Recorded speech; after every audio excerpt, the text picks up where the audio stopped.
The map stopped me cold. Not the cities on it, the ones that weren't. I was 3 weeks into researching something else entirely when I stumbled onto a surveyor's report from 1847, filed with the U.S. General Land Office, describing a series of stone foundations stretching across the Illinois prairie.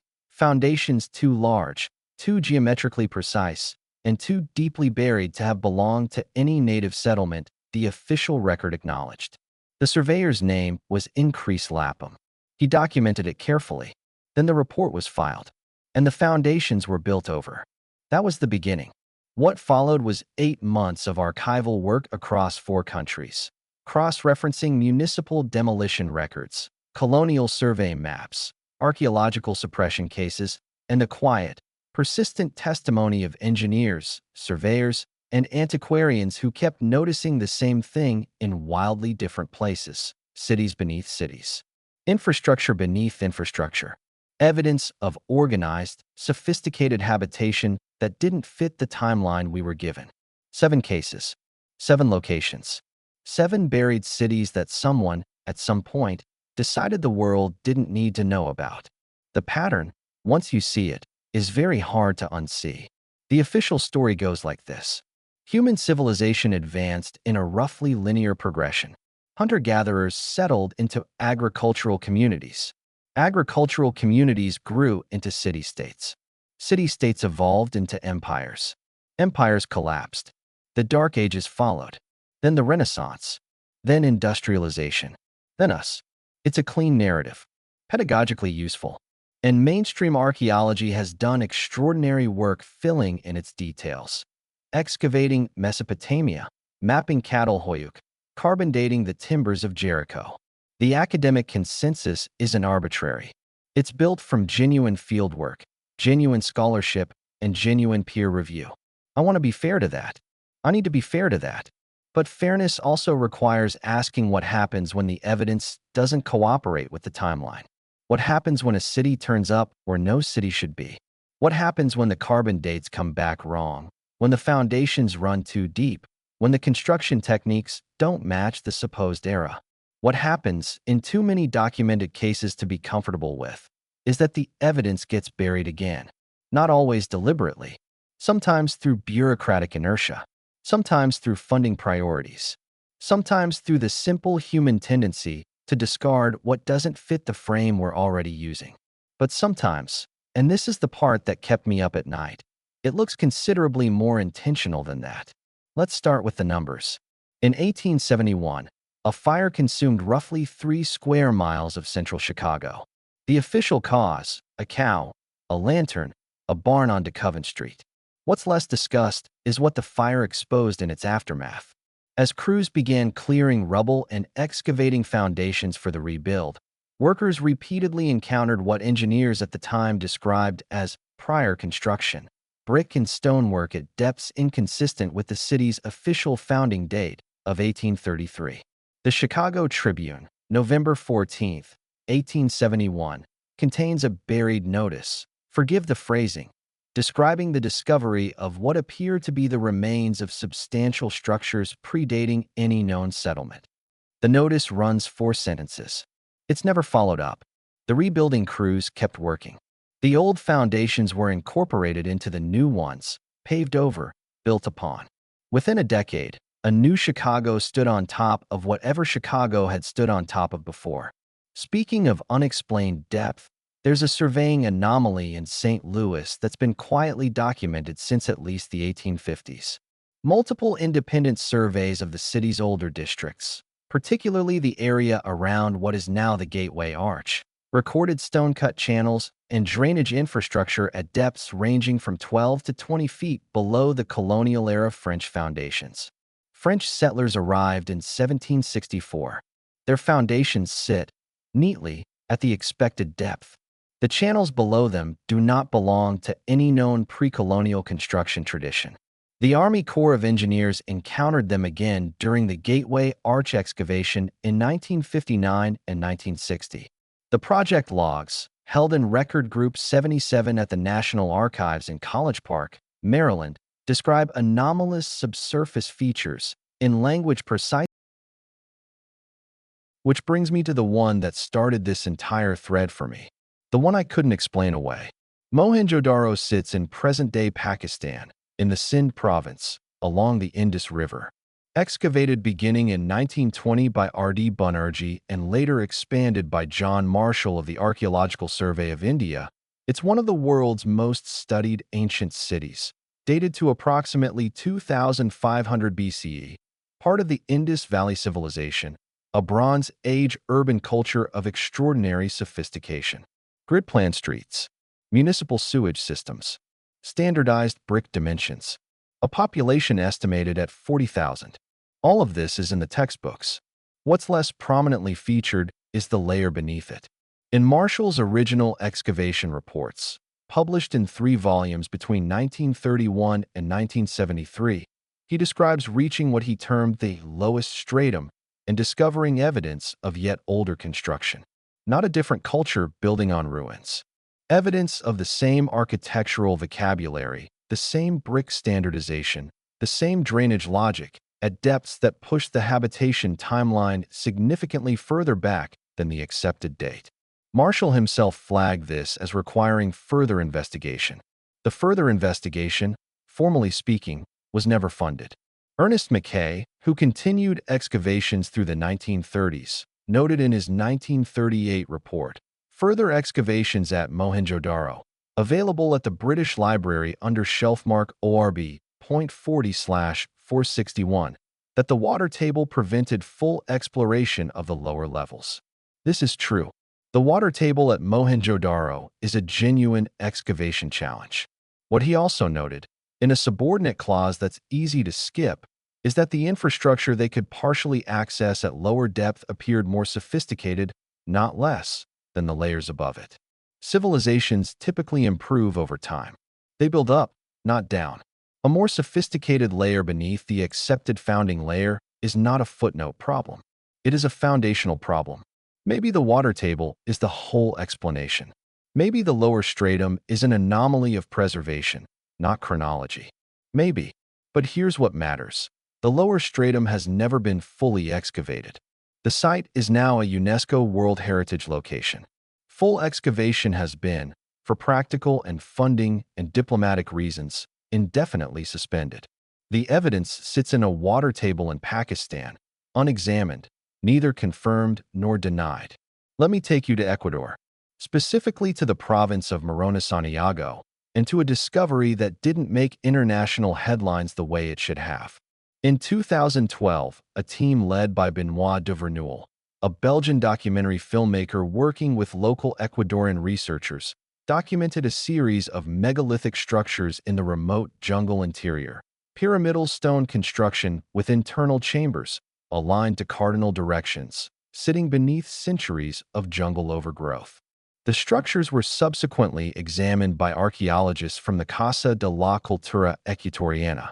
Their preliminary assessment, filed in a 2013 report to the Ecuadorian Ministry of Culture, described construction techniques that were, in the report's own phrasing, inconsistent with known pre-Columbian traditions of the region. The report recommended further investigation and formal excavation permits. Those permits, as of the most recent public record I can locate, have not been issued. The structures sit in the jungle. The report sits in a filing cabinet in Quito. The jungle keeps growing over both of them. Speaking of permits not issued, there's a site in Turkey that deserves more scrutiny than it receives.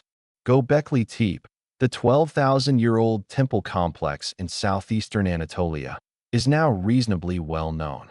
Klaus Schmidt's excavations beginning in 1996 reshaped the academic consensus on pre-agricultural civilization in ways that mainstream archaeology actually absorbed remarkably well. Göbekli Tepe is the counterargument to accusations of institutional suppression. The establishment, when faced with incontrovertible evidence, did change the timeline. What's less discussed is what surrounds Göbekli Tepe. Ground-penetrating radar surveys conducted between 2003 and 2012 identified at least 16 additional enclosures in the immediate area, only a fraction of which have been excavated. Schmidt himself, before his death in 2014, estimated that 95% The site is enormous. The funding is limited. The timeline of excavation, at current pace, extends well into the next century. I'm not suggesting active suppression at Göbekli Tepe. I'm suggesting that the pattern of unexcavated, under-resourced, access-restricted sites appears consistently wherever the evidence risks complicating the accepted chronology. That may be coincidence. Resources are genuinely scarce. Archaeology is genuinely expensive. But the pattern does not stop. In 1909, a man named G. Kincaid filed a report with the Smithsonian Institution describing the discovery of a vast underground city carved into the canyon walls near the confluence of the Colorado and Little Colorado rivers in the Grand Canyon. The Arizona Gazette ran the story on April 5, 1909, front page. Kincaid described chambers extending more than a mile into the canyon wall, artifacts of apparent Egyptian or Tibetan design, and evidence of habitation by a culture with no known counterpart in the archaeological record. The Smithsonian's official position, maintained consistently since 1909, is that the expedition never happened. That Kincaid was never a field agent for the institution. That the story was a journalistic fabrication. This is the official story. What no one fully explains is why the story was fabricated in enough detail, specific coordinates, specific artifact descriptions, specific construction measurements, to be either extraordinary journalism or extraordinary invention. The 1909 Arizona Gazette was a real newspaper with real editorial standards. G. Kincaid's name appears in other contemporary records as a legitimate Colorado River guide and prospector. The institutional denial, while possibly accurate, has never been accompanied by the kind of documentary counter-evidence that would definitively close the question. The area Kincaid described, specifically the stretch of Grand Canyon now designated as a federally restricted no-fly, no-entry zone, was closed to public access at various points throughout the 20th century, with the restrictions formalized and expanded after 1987. That may be a coincidence. The timing is almost theatrical. The island of Yonaguni sits at the southernmost tip of Japan, roughly 100 kilometers east of Taiwan. In 1987, a diving instructor named Kihataro Aratake discovered, at depths of between 5 and 30 meters off the island's southern coast, what appeared to be a massive stepped stone structure, terraced platforms, right-angle cuts, aligned columns, and what appeared to be a carved pathway running along its base. The Yonaguni Monument is now one of the most contested archaeological sites in the world. Masaaki Kimura, a professor of marine geology at the University of the Ryukyus, spent more than 15 years diving the site and concluded that the structure showed evidence of human construction, specifically the tool marks, the right angles, and the alignment that natural erosion does not typically produce. His findings were published in peer-reviewed journals. They were contested by other geologists who argued the structure was entirely natural, a product of the sandstone's natural tendency to fracture along planar lines. This is legitimate scientific debate. I want to be fair to that. What makes Yonaguni strange is not the structure in isolation. It's the dating. If the monument is artificial, and Kimura's argument, whatever its flaws, has never been definitively refuted, then it was constructed when the site was above water, meaning before approximately 10,000 BCE, placing its construction during the last ice age, at a period when the accepted history of the region includes no civilization capable of that scale of work. That's not a minor revision. That's not a footnote. That would require reconsidering the entire framework of Pacific prehistory. And so the debate continues, politely, in academic journals, while Yonaguni sits at the bottom of the East China Sea, neither confirmed nor excavated nor left alone. The seventh case is the one I keep returning to. In 1945, American demolition teams working in post-war Germany were tasked with clearing the ruins of bombed industrial and administrative districts. In the rubble of a district outside Quedlinburg, a town in Saxony-Anhalt with its own complicated ancient history, workers reportedly encountered a series of subterranean chambers that appeared pre-medieval. Contemporary accounts, surfaced through research at the Bundesarchiv in Koblenz, described worked stone and what appeared to be a paved floor system inconsistent with any known Germanic or Roman construction in the region. The accounts are fragmentary. 3 workers' testimonies, a partial military engineer's log, and a reference in a Quedlinburg municipal rebuilding report from 1948. That's the phrase that stopped me.